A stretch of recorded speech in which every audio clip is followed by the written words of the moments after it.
Well, it is that time again, everybody. Hope you are doing well. My name is Bird Dog John, and I am back in action. In those scenarios, it's good to neuralize the cameras.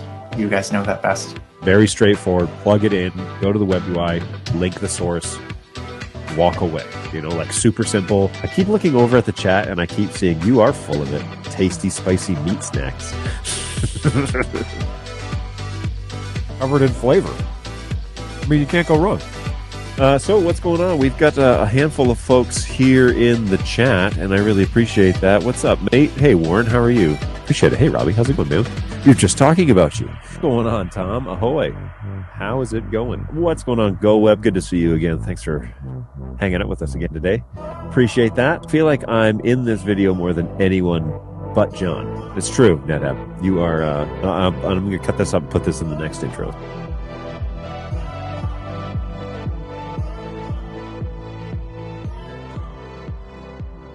Here we go! Yep. It is time again to go along for another hour of NDI chit chat. And hopefully you are doing well. Let me double check my audio here.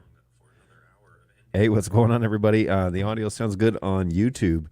I've been watching the past couple of shows that I did because I was cutting up a clip that I'll post tomorrow that we did on Tuesday, and got really annoyed that StreamYard was trying to be helpful and ended up butchering my carefully crafted audio here on the show. And so I was, if you watch the previous shows, actually just watch like the beginning audio, like the music on the start screen. If you watch the beginning audio on that show, and then compare it to today's beginning audio, it's night and day.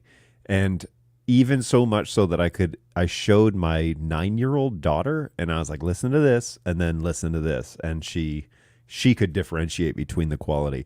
So what was happening was echo cancellation was on, automatic microphone adjustment volume was on, and a couple other things. And I went through and unchecked everything. And now if I listen to this, it's like super clean. So it's great, but I was really annoyed because I think StreamYard does it by default. It enables those settings, and you have to go in and purposefully turn them off in order to not have them butcher your audio. And I'm sure for most people, like when I talk on the show, it sounds clean. It's fine, but they don't understand like the noise cancellation and the automatic microphone adjustment, everything doesn't understand music. And so if you put on headphones and you watch the beginning of the past couple of shows, you can hear it trying to manipulate the audio because it thinks it's too loud. And then if you watch today's show, it's nice and clean, loud. The full range of the audio is there. It's not killing any of the the hertz on the sound spectrum. Is really annoying. But hey, YouTube Live sounds way better than LinkedIn, FYI. Yeah, I'm not too sure what I haven't even gotten into LinkedIn other than the fact, like the LinkedIn product, other than the fact that it, well, here's a question. Is this streaming on Facebook? Because I had an issue with the link to Facebook. Let me check that. I haven't done a lot of like scrutiny with the LinkedIn version. So maybe I should check that out and see what you're referencing here, because if it's not working correctly, if it's not working correctly, then I want to obviously get that to be fixed. Okay, so now we want to go to Bird Dog User Group, which is over here, and I am live over there, so that's good news. And let's check the audio. Okay, yeah. So that's working. That link worked. All right. So now over to LinkedIn, which actually I can do on a computer to find out. It sounds fine. It's just better on YouTube. Well, that's good. I'm hoping that it's better because I was quite annoyed that the way, again, you spend all this time like figuring it out, listening to it, recording it, and then you go live and you're not listening, like you're not actively listening to it on YouTube because there'd be a significant delay. And so now here I am back from finding out that they're changing my audio, that StreamYard is changing it, which is really annoying because all I want StreamYard to do is reflect it to the social media channels that we're streaming to. So watch out. StreamYard is a great service, but my complaint is they should not try and enhance your audio unless you tell them to. And I definitely did not tell them to. Matter of fact, I remember going into my settings and changing those things in the past. So I was surprised to see that they were rechecked. Today I went in and found 2 of the 4 items checked by default. And so I'm going to have to do that, make that a habit of going into the settings and making sure that echo cancellation and automatic microphone adjustment and all that stuff is turned off, because I'm managing all of that on this side. I mean, I'm not doing any compression inside vMix, but I don't think I should need to. But yeah, we'll see. We'll see how all that works out. Good morning, David. How are you? Thanks for jumping on. You are the Global Purchasing and Projects Director at LiveView. Oh, very cool. We have some friends over at LiveView. I'm a big fan of LiveView product. Matter of fact, I was looking at it for a potential, and I got so many irons in the fire, potential client that I work with was needing to do some remote production stuff. And yeah, it might be basically consistently connecting to the network to transmit video back to a production suite. So we were looking at that as one of the options. Hey, Bird Dog John, all the way from Nigeria. What is going on? That is really cool. Thanks for checking in. Matter of fact, I should, right? I should put the where are you from stuff here. Let me set this up, and you guys can scan the little QR code. Of course, I'm not ready at all for any of this. So we're going to clear responses from the last time we did this. Okay, yes, I know what I'm doing. Go ahead. Okay, open this in. I mean, that's hilarious. Okay, so I'm going to clear these answers. We have had over 140 people check in on my heat maps over the ages. I know because it keeps like keeping a tally. Boy, this thing is running really slow. What is going on here? Delete. All right. So I'll put this up on the main screen here. And we'll go back to this, turn this off, put this in, and cut this over. So if you want to check in and put a little pin on the heat map, you do that by scanning this little QR code. And if you do, it's going to say, what country and what city are you closest to? What country are you in and what city are you closest to? And then your response will appear as a green dot on my global map. So there you go. We'll put that up there for a few minutes, let you guys check in. And, oh, boom, I know who that is. What's going on, Angus? Usually the first one to check in. Greetings from India. What's going on, GoWeb? Hey, and our friend from Perth. What's happening? GoWeb always checking in from India. What's going on, Zach? Morning, John. Got some updates with our minis last night at band practice. The projectors were not blinking for the 3 hours that we were testing. We won't know really until after Sunday. Cool. What did you end up doing specifically that was causing the issue? I know that my team, I had sent your request over to my team, and they were working with me to kind of sort things out with you. But yeah, all bets are off once you hit the public interwebs. Yeah, that's the truth. Who knows what these things, and I particularly don't like what Facebook does to audio, and I wasn't aware of what it was doing to my LinkedIn audio. I guess I could watch that now that I've come full circle here. Of course, you need to sign in and yada, yada, yada. Okay, so let's not sign in. Let's go to LinkedIn on a phone and just see if I can detect. You said it sounds good. It just sounds better on YouTube, which is good. I mean, I hope it would sound good on YouTube because that is where you can find me, folks. Don't forget to subscribe to birddogjohn.tv, which is my little YouTube page. Everything that I do for Bird Dog support shows up there as well as other places. But if you want to be sure you see all of the content, that's where it is. So feel free to join me over there at birddogjohn.tv. Subscribe to birddogjohn.tv. Okay, that's LinkedIn. So that's pretty clean, but I'll take your word for it, Jeremy, because you would know of the people in this chat, you would know what sounds better and what doesn't. So you keep me apprised of that. That'd be great. I'm just here to troll until my next meeting. All good. We changed everything over to 1080p 30. Okay, cool. Interesting.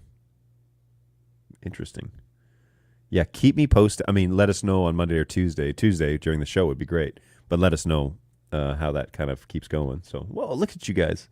Everybody's checking in. Whoa, there's a lot of people in India. What's happening? What's going on over there? Let's see what we have here. Wow, yeah, there are a lot of people over in the eastern regions of the world. You guys are checking in like crazy, so very cool. Thanks for signing up. Thanks for jumping on the heat map. And there's a whole bunch of you guys here. All right, so keep doing that. That is what the little QR code is here on the screen, is just what country, what city are you closest to? And I'll throw that up there every now and then to see what's going on. Okay, so today I was having this. No, actually, I was listening to a podcast, and it dawned on me that we should consult the almighty AI to find out what it assumes it knows about NDI, and just to see what messages are being harvested by online content. Now, ChatGPT, as I understand it, stopped doing data harvesting up into a certain, I don't remember what year it was, but basically they like put a cap on it, right? Whereas a program like Google Bard is just live all the time. And so we could do a compare and contrast between those two services to find out which is more accurate, if that's a possibility. But if people are going to these resources to learn things, which I am assuming they will eventually become fairly common, right? The issue is that bad data in, bad data out, right? It's the same thought process that we have when we're collecting details on tickets, for example, here in the support office. When we're collecting data on what people are submitting as questions that they have or problems that they're experiencing, we support agents and my team basically go through and try and collect as much useful data so that we can boil that down in 6 months and look back and say, hey, in August we were having these issues, or these were the questions that were most common, or whatever. And so we're trying to find common threads, for example, of issues that are appearing in firmwares across a range of products, but also across families of products. So 4K Family seems to have this updating problem, or has an issue with the Ethernet port or something. I don't know what it could be, but we're looking for common denominators that'll kind of help us hone and sharpen when we launch firmwares to be sure to add to the QA process, X, Y, and Z, because this is a thing that we have an issue with, or that it's a common issue. So Frank says that the cutoff for ChatGPT was September of 2021, which would be fascinating, because what we were saying, that was only 2 years into my employment at this company, basically almost like 2.5. And what was being said in September of 2021 is not what is being said, or what will be said in September of 2023 by a long shot. And so I suspect that we're going to ask ChatGPT this question, or these questions about NDI, and we're going to get some very dated information, some very dated knowledge. And I'll go, and talk about the differences. But we should also check Google Bard and see what it's going to say, because I bet it might say something different. One of the reasons why this interests me is because a lot of the CRMs that are available now, and ways that we develop our knowledge databases, there are AI options to help enhance, or make the articles more accurate, or auto tagging, or whatever, right? So they're trying to leverage this AI stuff to make your knowledge database better, or hone it. And so interesting. But if you're using ChatGPT, that's going to be a problem, because the speed in which data is constantly turning over is really fast. And so I don't think that integrating a technology that basically stopped in 2021 of learning is going to help us with a technology that's moving as fast as NDI. So it's an interesting idea. I will log into my ChatGPT platform here. I believe I'm using just my BirdDog account for this BirdDog stuff. So let's jump in there. But then I'm also going to open up Bard, and that is going to be on the, let's switch accounts here so that I'm not asking questions on like personal email accounts. Okay, sorry, I could take that stand down, I guess. Okay, so here we go. Try Google Bard. Let's try it. Bard isn't supported for this account. Why? Okay, so I'm going to have to use a personal account, I guess. Well, that's fun. All right. Let's see. I want to start a new chat.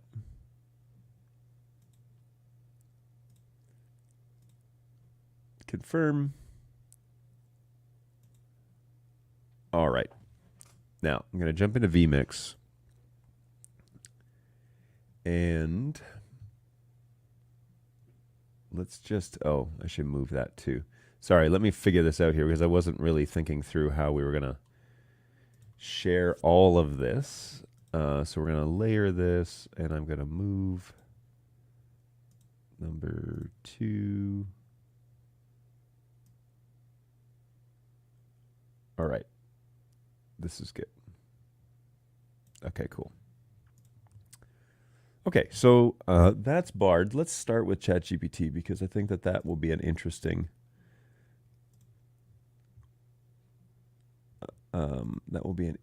discovery. All right. So the point of all this is that we're going to try and find out what information is available out there that ChatGPT can help us with. And, we have an option between 3.5, our most compatible models, great for tasks and creating creativity. What? Oh, you gotta pay for that one. So let's ask it a pretty basic question. If you have questions that you want me to navigate through here, feel free to throw those in the chat as well. So let's just ask this. Explain to me the steps involved to set up a proper NDI, a PTZ NDI network. This should be fun. Setting up a proper pan-tilt-zoom NDI network involves several steps to ensure the PTZ cameras are integrated. The network okay. I thought I was going to read this, but evidently not. So we'll wait for it to be done here.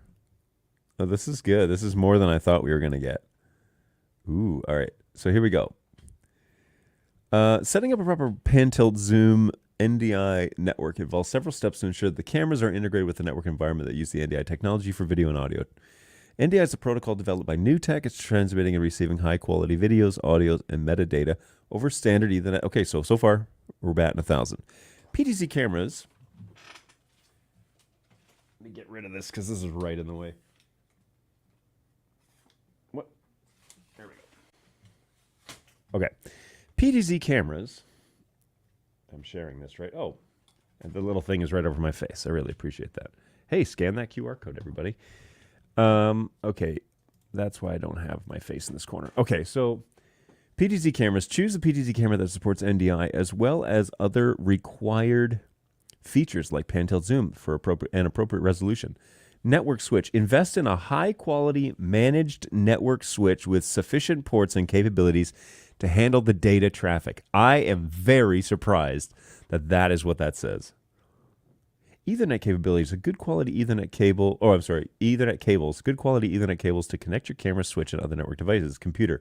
You'll need a computer with NDI-capable software to receive and manage the NDI streams. So far, we're okay. I don't mind this at all. Network planning. Design your network topography. Consider the number of PTZ cameras, their placement, and the locations that you'll be receiving the NDI streams. Configure IP addresses. Assign static IPs. Oh, no. To your PTZ cameras and other network devices to ensure consistent connectivity. So this, now we're fighting. Because I definitely disagree. Obviously, you would all know that by now from hanging out with me. So, all right, strike one. Physically mount the cameras to your locations, network switch with Ethernet cables. Configure the PTZ cameras using your static IP addresses. So that's the same thing as before. Configure the switch. Log in to manage switch, the network interface. Create VLANs if necessary to segregate different types of the traffic. Configure the QoS settings to prioritize NDI traffic for smoother transitions. Actually, the rule there is turn off QoS. So strike two, actually, because that's a big deal. So you shouldn't be running QoS on the VLAN that you're running NDI. That's actually fairly well documented from Newtek. Configure NDI settings. On each PTZ camera, access the camera's interface, enable NDI, and configure parameters for each resolution stream. That's true if you're buying non-bird dog cameras and you're buying the NDI module for like your Sony or your Panasonic. You do need to enable it, which usually means purchase in addition. But not with bird dog. We include NDI in all of our stuff. Full NDI too, which is that's why you're buying the camera typically. Make sure the NDI streams have unique names to avoid conflicts on the network. I agree. Setting and receiving software. Ooh, install NDI compatible software like NDI Studio Mod or OBS. Oh, get that out of there. I mean, it is, but yuck. Or vMix. Very cool. Also, you could use Wirecaster to a few other things too, right? Configure the software to receive and display the NDI streams from your PTZ cameras. If needed, set up scene configurations, transitions, overlays. Yeah, okay, that's more about like producing the show. It's not really about NDI setup. Test the NDI setup by streaming video and audio from the cameras you're receiving. Monitor the quality of the streams, paying attention to factors like latency and video-audio synchronization. Adjust the camera settings, network configs, software settings as needed to optimize performance. Consider implementing redundancy for critical components like the network switch and receiving computers. Have backup solutions in places. I mean, that's just good network practice in general, is to have backup and redundancy, but that costs money, so you may not have that option. Implement appropriate security measures such as firewalls to protect the NDI network from unauthorized access. Well, yeah, okay. Maintenance and monitoring. Regularly update firmware for cameras. Ooh. Network devices and software to ensure security and performance. Monitor the network for system health and identify. So here's what we kind of learned here about this is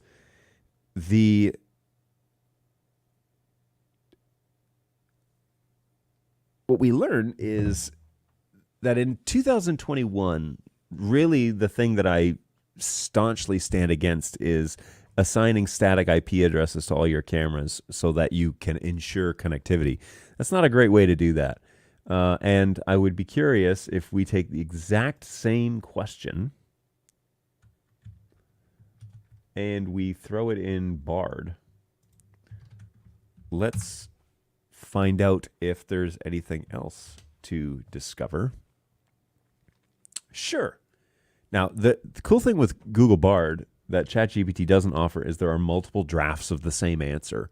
And so if you're finding one unintelligible or you want to regenerate other drafts, you can pick. So that's pretty cool. Okay, so same question, but in Bard. Hey, plan. Okay, sure. Here are some steps that involve setting up a proper NDI network for PTZ control. Plan your network. This includes determining the number of cameras that you'll be using, location, and types of network. That sounds familiar. Choose the right NDI PTZ camera. There are many different types of PTZ NDI cameras available, so it's important to choose the right one for your needs. Consider factors like resolution, frame rate, zoom, pan-tilt zoom capabilities. Okay, cool. Configure your network switch. Your network switch needs to be configured to support NDI multicast traffic. What? That's interesting. This can be done by enabling IGMP snooping and setting up a multicast range. Wow. Google Bard, you went right to multicast, like right out of the gates? Interesting. Connect your cameras to the network. Each camera should be connected to the network switch using an Ethernet cable. Okay, so they don't say anything about static IP addresses here. It just says you should be connected to the network switch. Configure your cameras. Each camera should be configured to output NDI audio. This can be done in the camera settings menu. Wow, that's a very broad statement. That's very, very broad. Test your network. Once your network is set up, it should be able to test it that it's working properly. You can do this by connecting a computer to the network and using an NDI receiver to view that should say like video or studio monitor, just to kind of give a reference. But here's some additional tips. Use dedicated network for NDI traffic. Thumbs up. Love that. This will help ensure that the NDI video will not be affected by other network traffic. Yes, also known as a VLAN. Use a high-quality network switch. A good network switch will help you ensure that you can ensure that the NDI video will be delivered with minimum latency and jitter.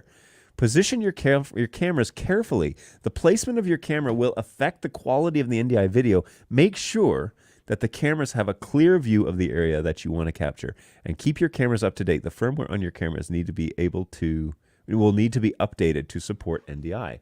I hope that helps. That is really surprisingly good. I mean, for a machine, that's pretty good compared to ChatGPT as well, by the way. Okay. So then the next question, well, hang on, let me jump back to the chat real quick because I'm not even watching you guys over there. What's going on, Live Sports? Good morning. Hey, what's going on, Lakey? By the way, September 21st was the current cutoff for ChatGPT data. Static IP is the devil. What's going on, Michael? I asked Bard, what do you do about the Bird Dog X120? And most of the info was basically the ad. However, it did say that in the pros and cons section, some users have reported issues with auto tracking features. Who are these users? I have no idea. Because there are no users with X120s right now. So maybe we should be careful about. Oh, actually, hang on. Correction. You should be careful about what you believe on the internet. Some of it might be lies. Maybe it went to like the B&H website and somebody put that up there like as a generic to get clicks and likes. I don't know. But yeah, weird. So the next question then, remember, with that caveat of be careful what you read online. The next question I have for Bard is, should I, whoops, sorry everybody, wrong computer. Should I use static or DHCP configuration, for my NDI network? All right, moment of truth, y'all. Why can't I type? Okay, there we go. Sorry, I'm kind of excited. I'm nervous about this, but here we go. I really hope that this says, per Bird Dog John. Whether you should use DHCP or static configuration, it depends on your specific network needs. Static IP addresses are assigned to devices manually. Do not change unless you manually change them. This can be useful to devices that need to be accessible in the network. We know what that is. However, it can be more time-consuming and error-prone to configure static IP addresses on all your devices. I like that. That's good. That's great. I'm glad you showed the big problem with static is the people element. And it's like, well, I won't screw it up. It's like, no, not you, but everyone else seems to screw it up. So I'm sure you'll get it right, but everyone else seems to screw it up, which is why we say what we say about this. DHCP are assigned automatically with the server. This can be more convenient than static IP addresses, but it can also lead to problems if the DHCP server is not configured correctly. True.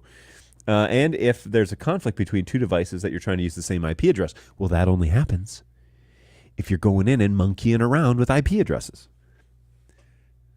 And everybody knows what I'm about to say. How does this get fixed? How do we not have static IP? How do we not have IP conflicts on a DHCP network? The DHCP reservation list.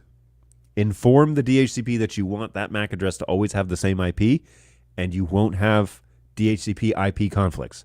But the minute you go in and you start editing individual devices to join a network that you don't have full control over and you're assigning IP addresses to it, there is the human error element that will be at play. So I lovingly say to you, don't use static IP networks. Here are some additional... For PTZ networks, NDI networks, it's generally recommended that you use a static IP address for your cameras.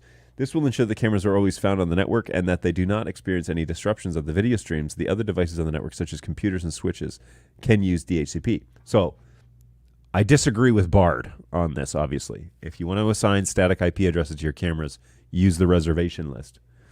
And maybe we'll follow up with Bard. Here are some additional factors to consider. The number of devices on your network, the complexity of your network, and the level of technical expertise. I mean, those are all valid points, by the way. Ultimately, the best way to decide whether to use static or DHCP addresses is for your NDI network is to weigh the pros and cons of each option and then choose the one that best specifies. So the question then,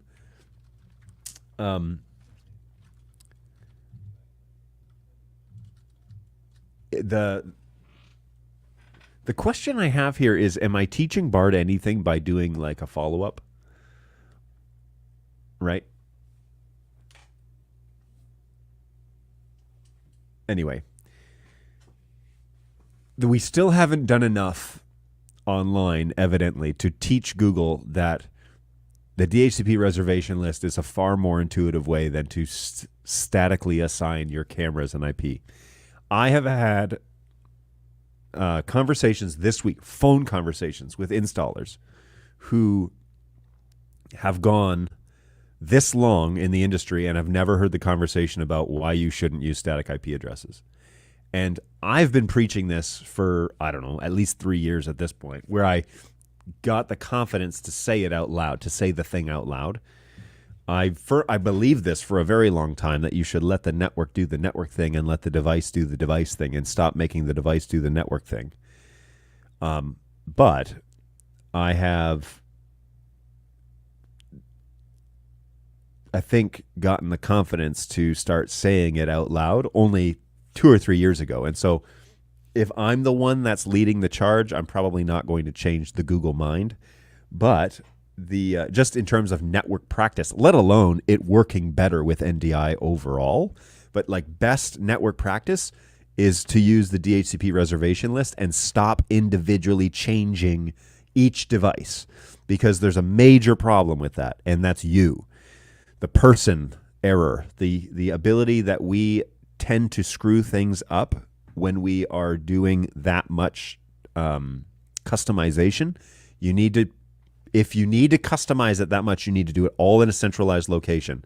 And the way to do that is on the reservation list, where you can discover the MAC address and assign an IP address. Or in Unify, you go to the device and you say set fixed IP, right?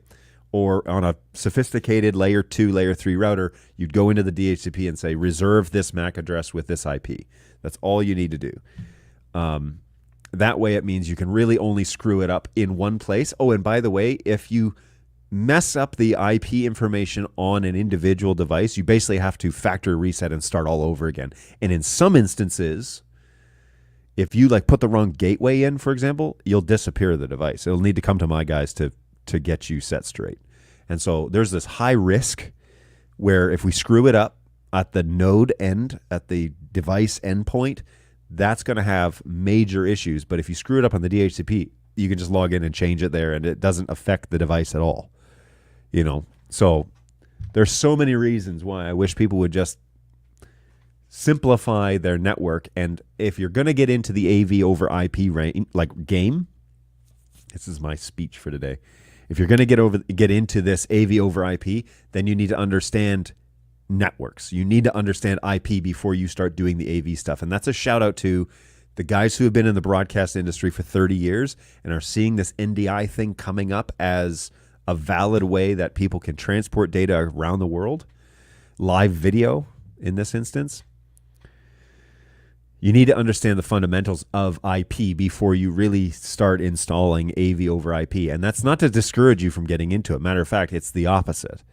It's that you will do way more business if you do this and do this correctly. And my advocacy is don't do static IP addresses, because you're setting yourself up for service calls, but you're setting your client up for just ultimate frustration when they interact with NDI. And that's not what you want. That's not what we want. We want them to have a great experience. And to do that is you need to make sure that everything is managed in a central location. So there you go. Okay, well, that's an interesting discovery with ChatGPT versus Bard. It was just updated. See the update? Does it re-ask my question? Oh, no, it's just what's new. What if I say other drafts? Draft number 3 includes on a few factors, stability. Static IP addresses are more reliable than DHCP? False. Static IP addresses are easier to troubleshoot? False. Static IP addresses can be more secure than DHCP? False. They don't have to be. On the surface, if you know nothing about networking, that might be true. But you're in the AV over IP space. You should know something about it. And if you know the bare minimum, then you know that those statements are not true. Why would I choose static IP addressing for my NDI network over using the DHCP reservation list to centrally manage my IP ranges for my NDI network.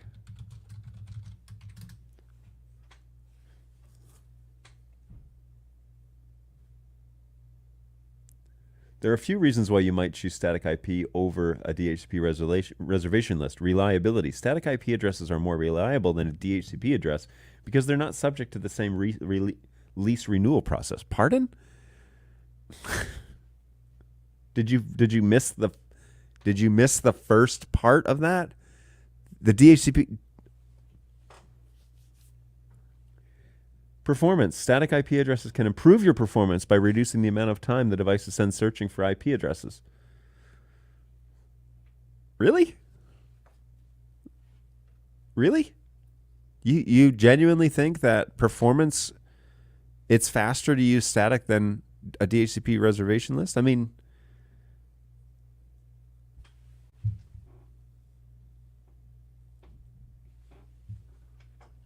static IP addresses can improve your security by making it difficult for unauthorized devices to access your network. Yeah, maybe. But I think that's a potato situation because like you can secure your network. You turn off the ports that you're not using on the switch. You know, it's a VLAN. There are lots of basic things you can do that static IP or DHCP doesn't change in terms of like, anyway. Ease of management. Static IP addresses can be easier to manage than DHCP reservations, especially on a large net.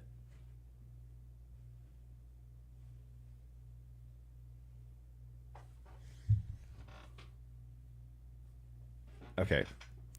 I don't think Google Bard understands how a DHCP reservation list works.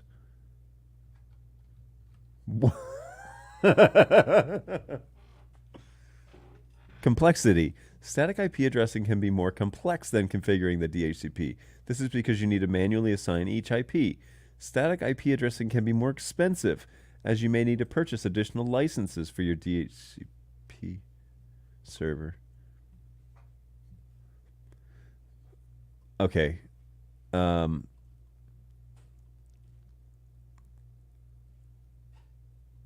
This I am not in agreement with this article, with this rendition of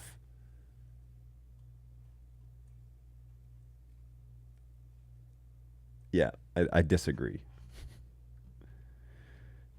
Shocking, a managed network requires management and is subject to errors by management. I've been preaching death to static IP since 2000. Attaboy. Yeah, I'm older. What? We're getting preachy enough that we're going to need a band and acquire. It's true. DHCP server settings are essentially part of network documentation. Bard delivering classic Microsoft quality. Yeah. Some of the things I completely disagree with is like the reliability aspect. Because especially with the NDI conversation, it doesn't take into account packet flow. And so it seems to only care about the actual IP information and not about the performance of the NDI network in this scenario, which is, I think, a flaw, because you definitely should be considering, especially because it says performance right under it, and it says, oh, it can improve the performance because you don't have to spend time searching for IP addresses. It's like, no, if that's a problem, that's not that's anyway, sorry. That's a crappy network, period. If your DHCP takes too long to assign an IP address to a device, that network is not suitable for NDI ever. Okay? It shouldn't take that long to where performance is a deciding factor, because I'm going to use static IP addresses because I don't want my devices to wait too long to request an IP address from the DHCP server, like we're talking milliseconds here, folks. We're not talking about days. We're not talking about hours or minutes. We're talking about milliseconds that request should be fulfilled. And if it's not fulfilled, your network is crap. It's not suitable for NDI at all. I mean, flat out, man. So Bard, no, that's a 0 out of 10 in terms of a reason why this would be used. Security, it can improve security by making it more difficult. Again, if your network is that wide open and that dangerous, you need it to be more secure, you're not going to be relying on static IP addresses to lock it down. You're going to turn off the ports you're not using on your switch so people can't plug into it and access your network with an unauthorized machine. Or you could do like the classic 1990s where you limit the IP. You could only have a certain amount of IPs available, basically the amount that you need. But anyways, those are ancient methods. Ease of management. It can be easier to manage with them than DHCP reservations. How? All of the IP information that you need is listed in one centralized location, and you can change it there. A static IP scenario means that you have to go to every individual device. That's not easier, that's harder. Maybe it's easier for Bard. Anyways, it would be excessively time-consuming to have a large network. I love this, though. Rather than having to renew the lease every time the device connects, no, the DHCP reservation list doesn't, it mitigates the release time. It always assigns the same IP address to the MAC address. The more and more I think about this, the more I'm convinced that Bard is talking about DHCP, but not reservation list, which is what I asked, man. So maybe I should change this again. Let's ask this question, but maybe ask a better question. I'm sorry, right here. I'm going to quote this out. Let's see if we get a different response.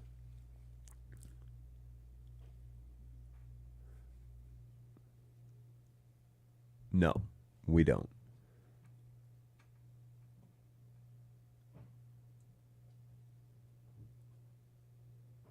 Why would I choose static IP addressing?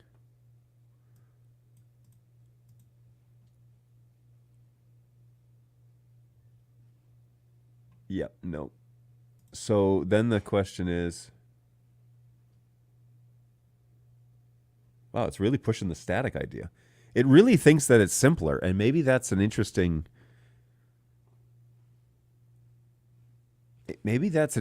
like discovery that people genuinely think that going around and manually configuring every device and keeping that information in a spreadsheet is simpler.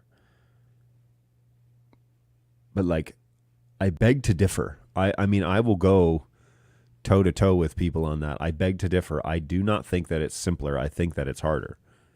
And yeah, maybe that's just how my brain's wired. Maybe maybe Michael and I are barking up the wrong tree here, but I definitely know that in terms of like actually how it works, especially how like network management works, doing it on a regular basis and then teaching people how to do that. Static networks, it's what logically makes makes clear sense, but on a long-term management level, it is not friendly. It can get very complex, and it is always going to be that's funny. And it's always going to be prone to you screwing it up, Bard and ChatGPT know nothing. They're just fancy auto-complete engines. They leverage the internet for knowledge without respect to the quality or content. It's very interesting. But see, that's the thing, is like this is the general content that's in the wild. And it's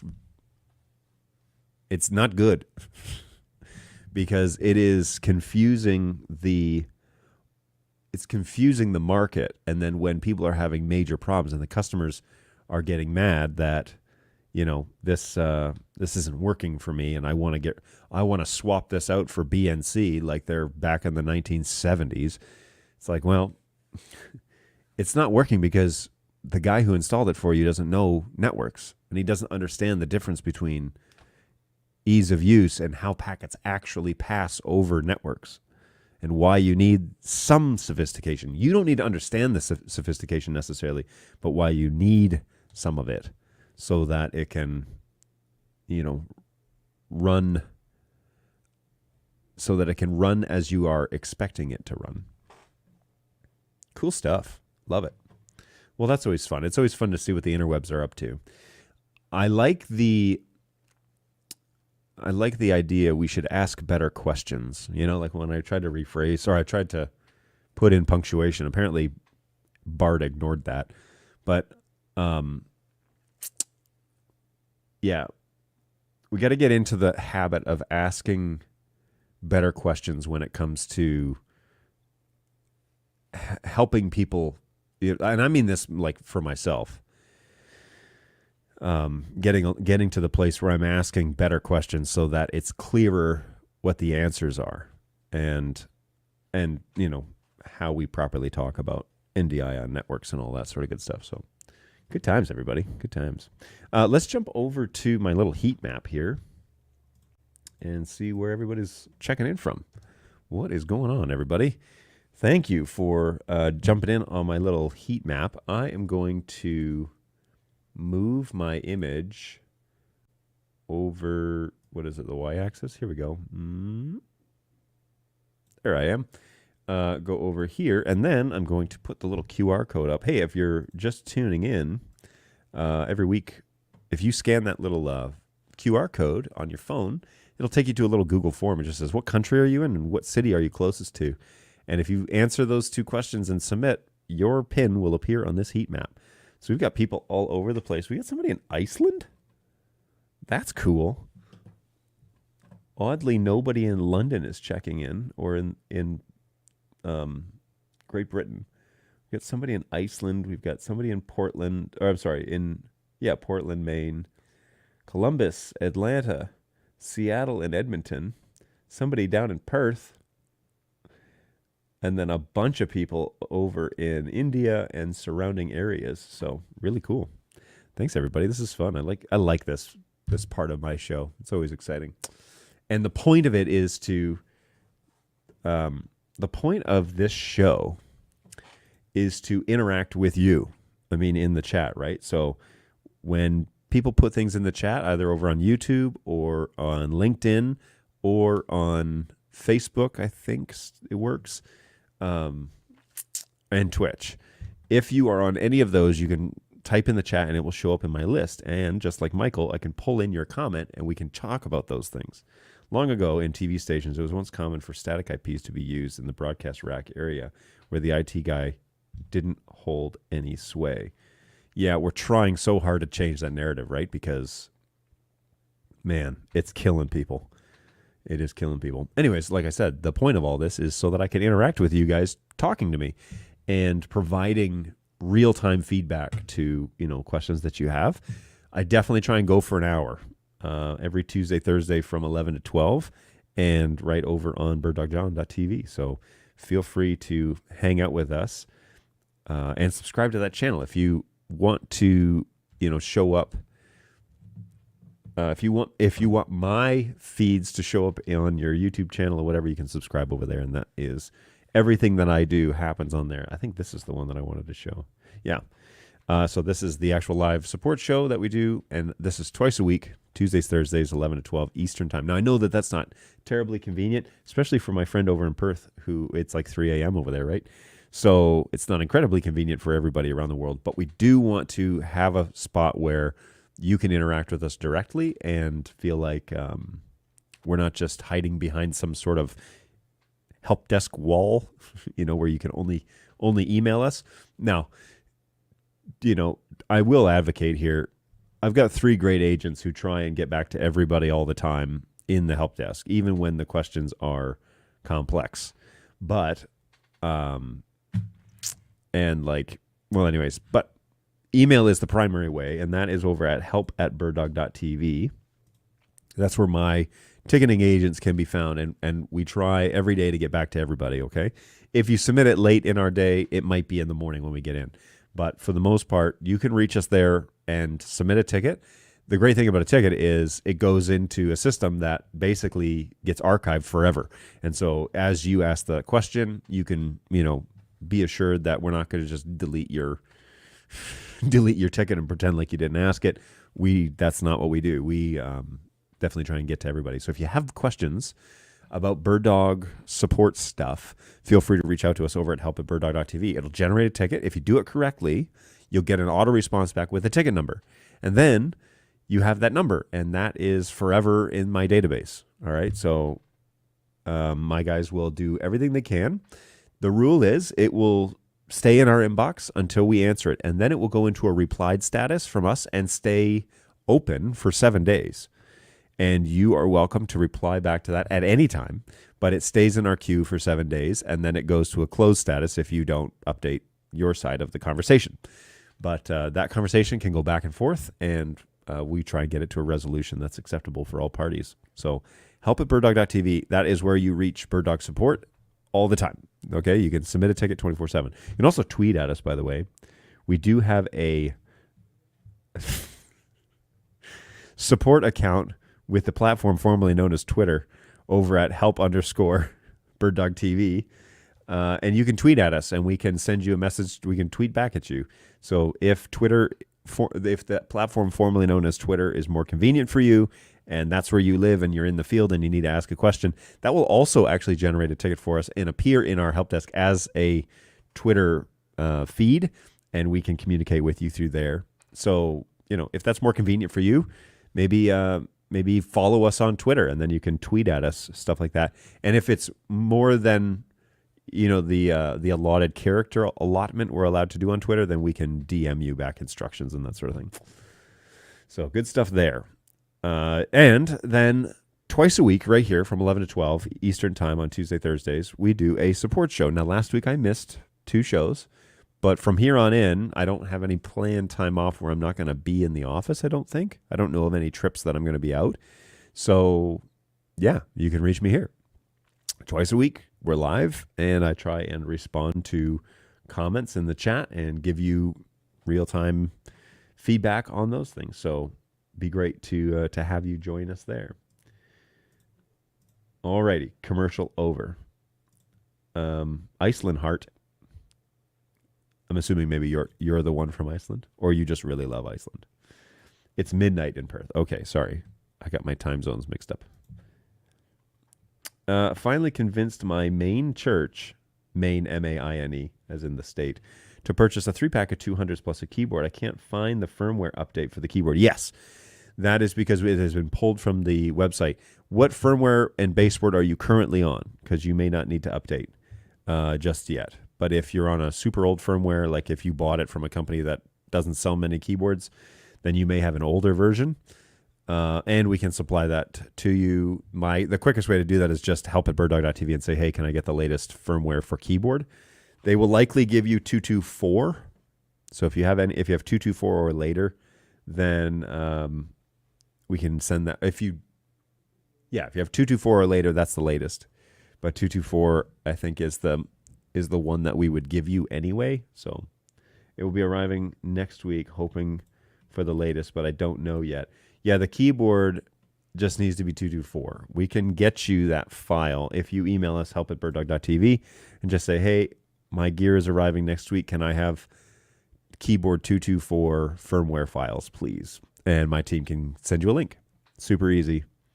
But yeah, that keyboard firmware has been off that website for 2 months now, maybe a month, just because it was causing some major issues, and we had to stop the bleeding. So it was causing issues actually with other products. That's really what was going on. So we pulled it, and they're finalizing that now. So that is where you'd find out. And you are very welcome, Wesnet.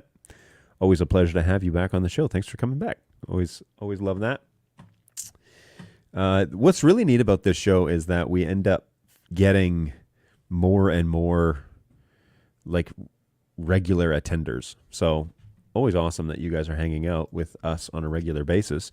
But I know that over at birddogjohn.tv, we are like 3 people away from having 300 subscribers, which doesn't sound like a lot in YouTube land, but that is a lot for me.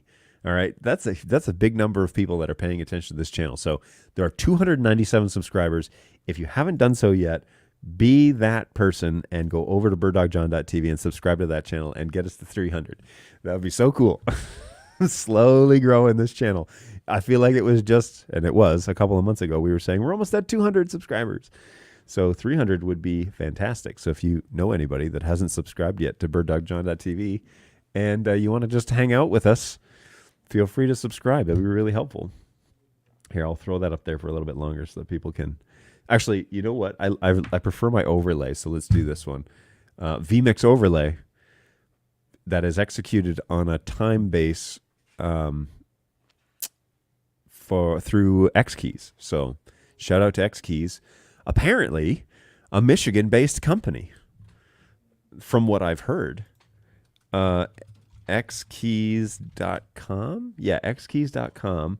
And if we say, where are you located? You know what it is? They're over in Williamston, Michigan. So let's pull up the good old Google Maps and check out where Williamston is. And I'll share this with you guys so you can see, present, share screen, share Chrome tab, Google Maps. All right, add to stream. So here is the Google. This is Williamston, Michigan. Oh, it's by Lansing. Oh, you're right in the middle of the state. Well then, maybe there's a road trip in our future. So shout out to Xkeys over on Innovation Parkway 101. Oh man. And yeah, here they are. Change it to a satellite view so that we can see. Oh, guy, it's just a little standalone building. It's not like an industrial park, is it? Let's drive by on Williamston Road. See what we got going on. Look at that. Well, would you look at that? You know, when I see something like that, I just say, would you look at that? Their building is covered by trees, but they are based in Michigan. What's fascinating is of all the places to pick, you know, just outside of Lansing, so there's some people there, but man, that's kind of a long way away from everybody. Right? Like, doesn't it seem like it's a really long way away? So that's cool. What's going on, Xkeys? Hopefully you're doing well out there in near Lansing. You can see my markers on this. You can see where I live. The Auburn Hills is right here. Yoink. This is where we're at. And Auburn Hills is a weird shape. It goes all the way up to where the Palace was formerly known. So that's what this is. This is where the Pistons used to play. There used to be the Detroit Pistons used to play out of the Palace of Auburn Hills. It has now been demolished and gone. And they now play downtown Detroit at Little Caesars Arena, which is really just a hockey rink that they convert into a basketball arena when needed, which I think is odd. Anyways, because the Pistons used to be like the stuff for a long time. But anyways, and then here we are over on Auburn Road, 2901. That's where we be. So, anyways, we could do a little directions to to work. It would take us an hour, like an hour and 15 minutes to get out there. Oh, and you just basically get on 59 until it turns into 94 and then keep on going. So that's fun. Should do lunch or something out there with them one day. Be good to meet up with those guys. Anyways, really cool. So, yeah, I love my little Xkeys, and I'm actually... So my wife, here's a side trip. My wife is doing a little bit different job this year. She was a grade school teacher for a long time, and now she's doing something like instructional coaching and a few other things. And she is going to get into the content creation business, at least initially. And so I'm like, how could we do this? And so probably going to end up being an Xkeys device and a vMix license. And yeah, we'll do that for a while. So pretty cool that more of that might be happening. Hey, also, I have a support rollback firmware 9.4 on 3P120s for a community access channel due to preset autofocus issues. Any new firmware coming soon? For the P120s, nothing initially, no. I think... I don't know of anything that's imminent for 120s. I mean, they're always working on firmware, but nothing imminent.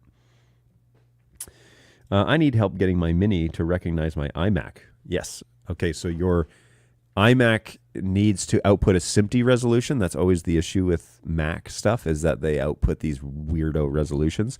So you either are going to need, if you need this to be plug and play, then you're going to need what's known as a HDMI pass-through device, which will set it to whatever the device is set to. And you can buy ones that are variable, or you can buy just really cheap ones that are set to like 1080p 5994 or something like that. I have one here, actually. But the Macs always do weird resolutions, or they try and do their maximum output. So you need to always be outputting on your second screen, or if you're capturing the screen, like you're using it as the Mini to capture whatever it is that you're showing, you have to set it to a SMPTE resolution, which Macs do not do enormously well. So, yeah, that is likely what's going on, is that the Mini does not send back an EDID resolution. So the iMac doesn't know what resolution to send it, because the Mini originally was a camera device, and the cameras don't need to send that because you set the resolution on the camera, right? But there are variable outputs for resolutions on computers, and so the Mini doesn't do, actually none of our products right now do EDID, basically backpass, basically telling the computer what resolution to send the monitor. Doesn't do that. So you have to manually set it up on the computer, or get a EDID pass-through, which will then tell the computer always at all times to send it, whatever resolution you set it to. So that's what that is. I'm pushing NDI from ProPresenter 7 from lower thirds, but the Mini isn't recognizing the NDI source for some reason. I'm pushing NDI, for lower thirds. Is that an alpha channel?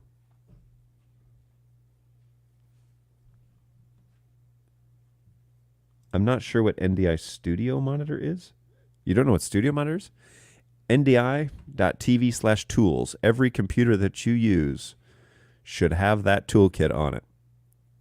Yes, alpha channel. Mini does not do alpha. None of our products do alpha, unfortunately. Ooh, this is an interesting idea. Decimator XMHDMI to SDI cross converter for scaling and frame rate conversion will help. It's true. I have ProPresenter 7 output set to 1080p 5994 and the Mini to the same decode.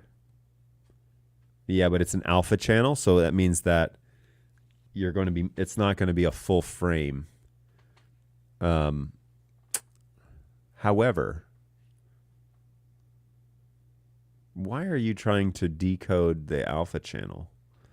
Why aren't you just importing that directly into your video switcher? The MDHX is an absolute must-have for situations like that. So give me your workflow real quick, because it would be weird that you're trying to decode just an alpha channel. You should be... But I'd be curious to know what it is. I'm limited on HDMI inputs on the iMac. Why not just bring it across via NDI and not do the Mini? You know what I mean? Like, so ProPresenter 7 can output your alpha channel via alpha NDI, and then whatever you're adding the lower thirds to. So like if you're using vMix or OBS or whatever, you could bring that in via NDI and not need it to be HDMI. You could just bring it in straight NDI and integrate it that way. iMacs have 2 HDMI outs, 1 stage display and 1 audience. Yes. You can also use something like a Duo Deck, a DeckLink Duo 2, which would give you 3 additional SDI outputs if that's what you needed. But anyways, the question I have, though, is like, explain to me the workflow. Why are you trying to decode the 1080. Why are you trying to decode the lower thirds alpha channel? Why not just send that directly to whatever it is that you're ingesting it to? I'm trying to get lower thirds to Blackmagic ATEM Pro Mini. Oh, I see.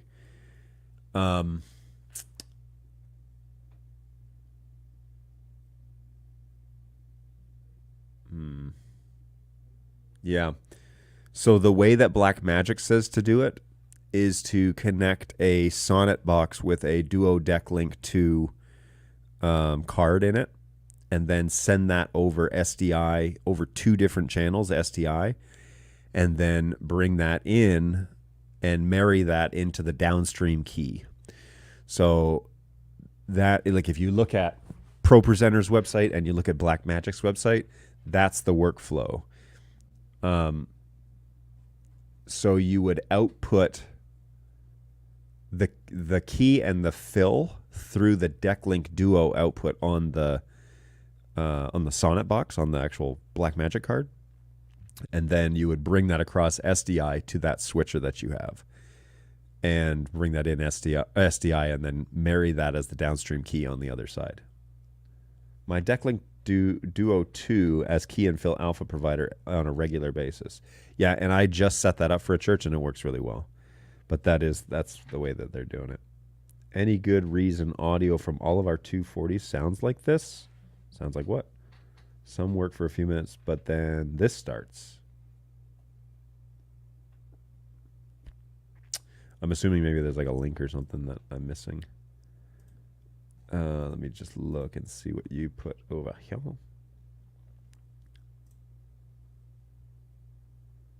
I don't see anything in the chat there.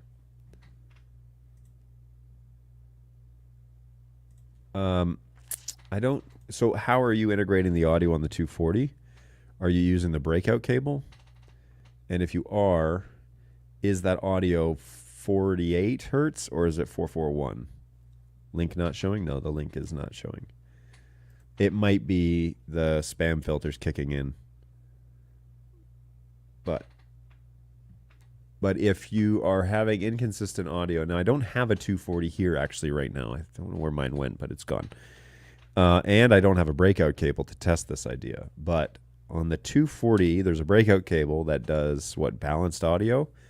And on there, it needs to be 48,000 hertz, and it needs to be line level, if I recall. So if you're doing mic level, that's not going to work. Yes, it works very well. Yeah, I would agree. I've been very impressed with the Duo, the DeckLink Duo 2 card. That seems to have fixed the key and fill issues. We were also trying to bring over, how are we doing that? I forget what we were up to. Oh, so what we were doing was we were outputting lower thirds over HDMI and sending that across to the Blackmagic, and it was only doing one side of the key and fill. It wasn't doing both. And so the Duo 2 allows you to send the key on one and the fill on the other, and you set them up as key and fill on the Blackmagic ATEM, and then you marry that to downstream key 2, which is the last downstream overlay, so it will always be on top. And then you add your shadows and your blur effect and everything inside ProPresenter and ship that out, those 2 left and right channels. But that's how that works. I'm not using the breakout cable. Does the 240 have a 3.5 millimeter jack? I didn't think it did. Maybe it does. birddog.tv/P240. Anyways, it will need to be line level. And it will need to be, oh yeah, there it is. Okay.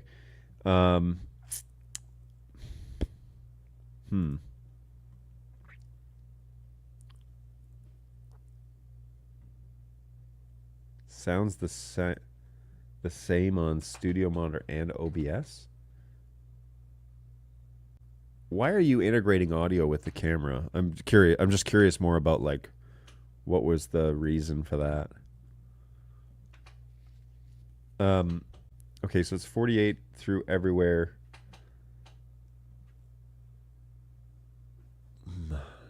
Yeah, I'll have to test it, I guess. I don't know why. What version of the firmware are you on? You can see what we have available on the website. Cameras 240 firmware update. Latest one listed on the website is 9.4. And then I guess I could find out. I think you said maybe you were on 9.4. Let me go back.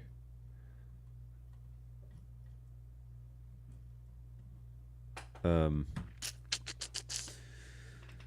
not sure. I didn't get the link, so I can't hear. But you're saying that when you add it to the NDI stream, it works for a few minutes and then it obviously degrades or something happens.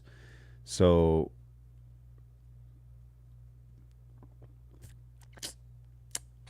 yeah, I'm not sure. Not sure what would cause that because I don't even think there's anything inside the web UI that would really change any of that or manipulate any of that. I am curious why you chose to integrate the audio with the camera, but it may just be a workflow, like it might be an audience microphone or something like that. I don't know. Truly, from a production standpoint, I'm always of the persuasion that like never merge things unless you absolutely have to, right? Because you're going to introduce potential issues that you don't know. You don't know are going to be a problem. But not to say you can't, not to say you shouldn't. Just saying that's the dealio. Let me think. I don't know of anything offhand that would cause that. That's what I'm trying to get at. That would cause it to change if you add it. I will look inside the engineering, kind of the back information, and see if there's anything listed as a known issue. Let me see if I can find my notes here, and I'll take a peek at the project manager side of things too, just to see what we can find out. This is the sort of reason why you would come to the show, guys, because I have these resources and I can do these live on camera. All right, engineering for cameras, X120.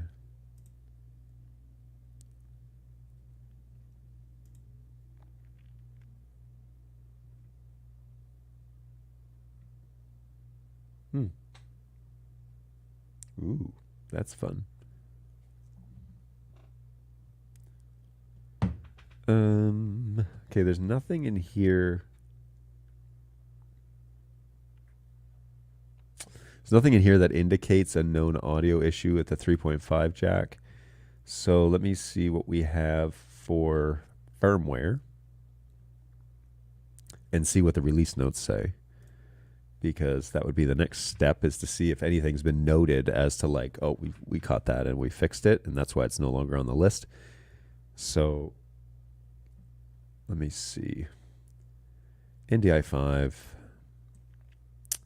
Cameras, NDI 5. Release notes.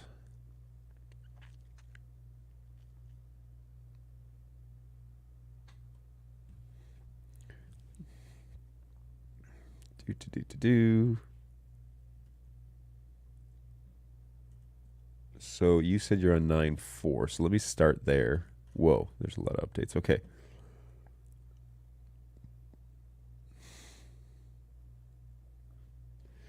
And this is 240. Okay, P240.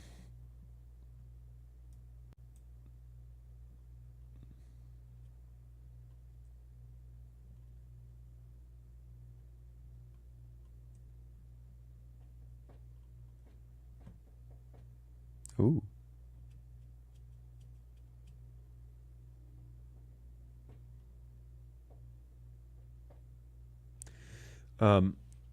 The audio, you're listening to the audio over.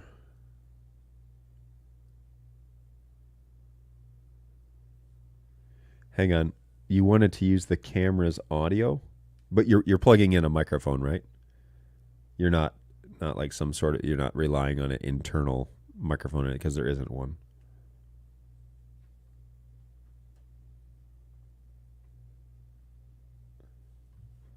Here's the channel.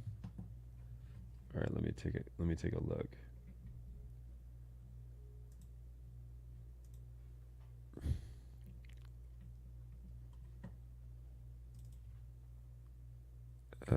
Like this.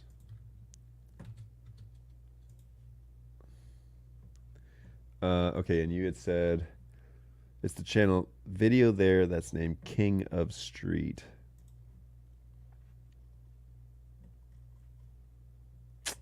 I believe it must be this one.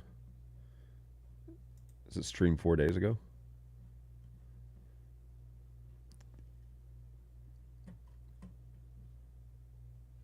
Gotta wait for a Sensodyne commercial to stop. Plugging in a microphone. I tried a few mics that worked well.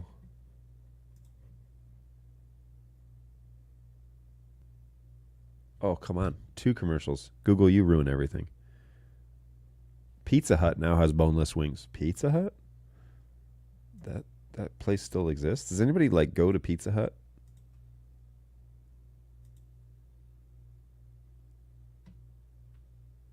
Whoa, this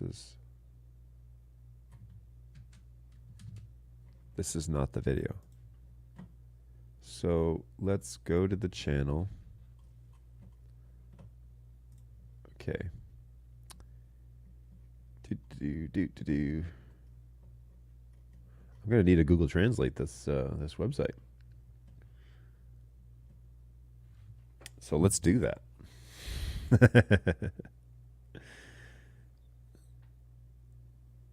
This is cool. Camera. Take a picture. Oh, none of those. Was it a live stream or what was it? Oh, there, King of Street, Iceland. Okay, cool.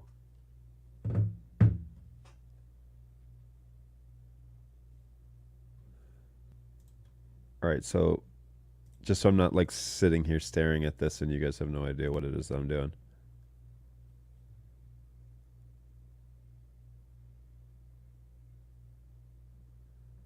So this isn't audio's good so far, but you said for the first 2 hours, so that can't be it. King of Street, this one.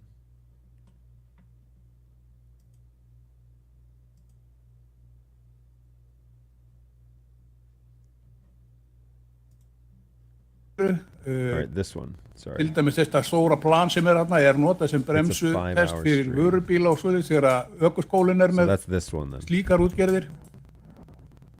Þannig að þetta svæði notað í bara allt.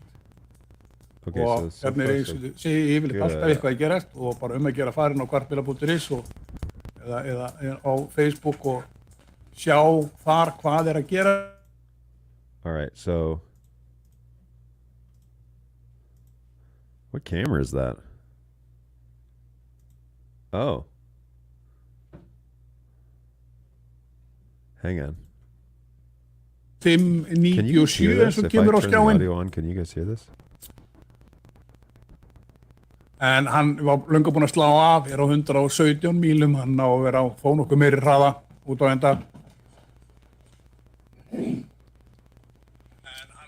En yes, okay, allavega við erum lagðar á stað og þið sjáðu skiltin jú inni. Allt í lagi. I heard a car take off. Misvísandi fréttir en allt í lagi, það bara besta mál.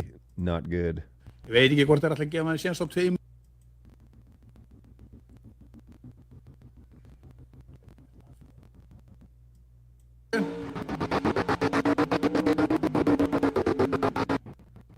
Leifur ekkert að slá af, hann ekkert í hýta vandamálu eða neitt, þannig hann bara mættur aftur.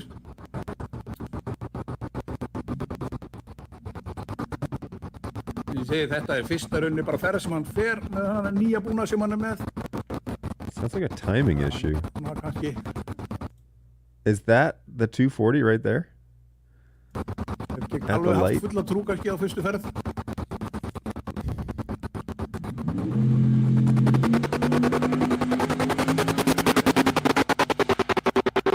Hann beinn og flottur og góður út af endan með sín. That definitely sounds though like there's missing data. It doesn't necessarily sound like, yeah, it sounds like buffer underruns, yeah.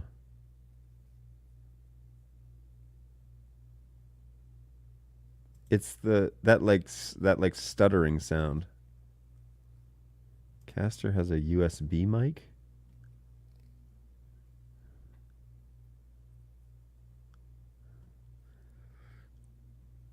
Interesting.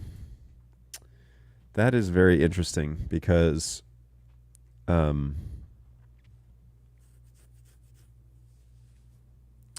what could that be?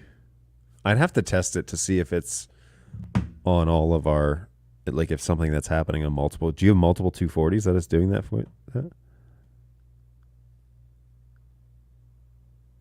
Okay, so he has a USB mic. That's why it sounds different.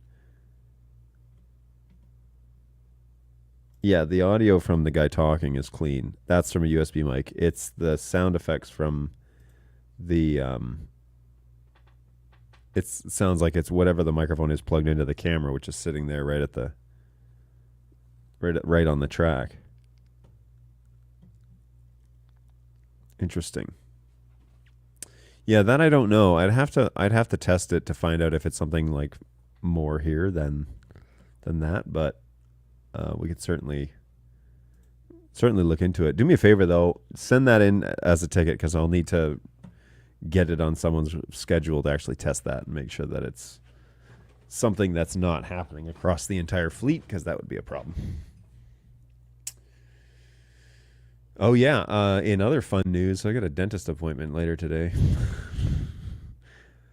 The dentist I have is actually really good, but I've had a bad history with my teeth, and so I always dread going to the dentist every time, mostly because I'm expecting them to like give me a bad report. All of them sound like that, all 6 of them. Interesting. Yeah, send in I mean, if you get 6 of them doing it, then that something's up. I might be able to find, I haven't actually finished looking at all of the firmware changes here. A lot of these are not audio related.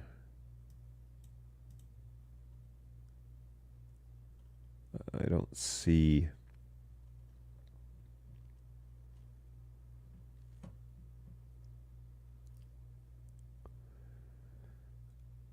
Oh. Interesting. Maybe.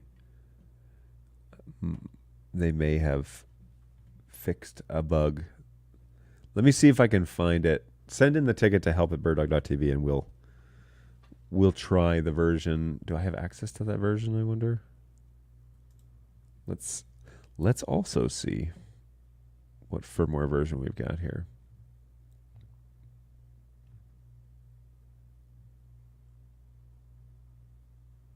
Maybe it's in here. Nope. Legacy versions?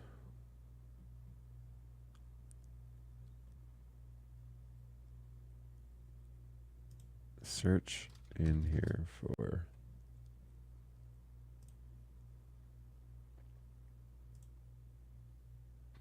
there we go. Yeah, let me see what I can come up with, and if not, I can ask the engineers if they can send me it to see if it fixes that issue. But that's, I think, the next logical step here. Okay, folks, well, we are getting along with it here, and this is my completed heat map. It is 12:30, and so I got to go and get some stuff done here today. There's like 6 major things that I need to do, and I basically have time to do 1 of them. So I will say au revoir. Au revoir? Au revoir? Anyways, goodbye for now, and we will definitely plan to be back on Tuesday. Thanks for going down the ChatGPT realm with me today, and Bard, Google Bard, shout out. I was pretty happy with most of it, other than I strongly disagreed with the data they collected on why static is better than the DHCP option. I'm pretty much convinced that it's not talking about DHCP reservation list. It's just talking about DHCP period, which is there's a difference. And so, anyways, more on that. That just means we need to do more getting more information out on the interwebs about why it's better to do it this way than that. But all in a good day's work, and we'll try and do a little bit more of that. But I hope you have a great weekend, and I hope that you're looking forward to, hopefully you get a couple of days rest, who knows. But in the meantime, hopefully we'll see you again on Tuesday, or you plan to come back on Tuesday from 11 to 12 Eastern time. And if not, check back and see what it is that we talked about. But I do plan to come back on Tuesday, barring no unforeseen events or sicknesses. We should be back on that day. So have a great weekend. Hopefully you're planning on having some rest and whatever it is that you do on weekends for fun. And then on Tuesday and Thursday of next week, we'll do another show. So take care of yourselves, everybody. And I look forward to running into you again soon. Let me just get something lined up here. I guess I should put this back up. But take care of yourselves. Take care of each other. Super important that you take care of the people around you. And we will see you guys in a few days on Tuesday next week for another show. Bring your questions, bring your comments, and we'll be happy to handle all of those at that time. Take care of yourselves, guys, and we'll see you next time. Bye.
Resistance is futile.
Everything's coming up Millhouse.